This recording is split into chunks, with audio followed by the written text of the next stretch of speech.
মধ্যপ্রাচ্য ও দক্ষিণ এশিয়ায় যুদ্ধের আবহ ও অস্থিরতা কমাতে একজোট হচ্ছে মুসলিম বিশ্বের প্রভাবশালী দেশগুলো। পাকিস্তান ও সৌদি আরবের মধ্যে হওয়া বিশেষ প্রতিরক্ষা চুক্তিতে এখন তুরস্ক ও কাতারও যোগ দিতে পারে বলে জানিয়েছে পাকিস্তানের প্রতিরক্ষা মন্ত্রী খাজা আসিফ।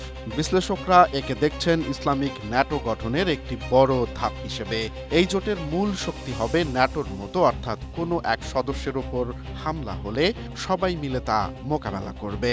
এতে থাকছে সৌদি ও কাতারের বিপুল অর্থবল, তুরস্কের আধুনিক ড্রোন ও প্রতিরক্ষা প্রযুক্তি এবং পাকিস্তানের পারমাণবিক শক্তি।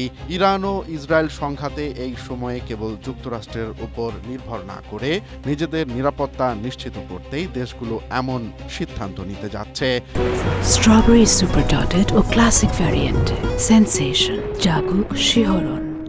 ভবিষ্যতে এই চুক্তি চূড়ান্ত রূপ পেতে পারে, যা বিশ্ব রাজনীতিতে মুসলিম দেশগুলোর প্রভাব আরও বাড়িয়ে দেবে।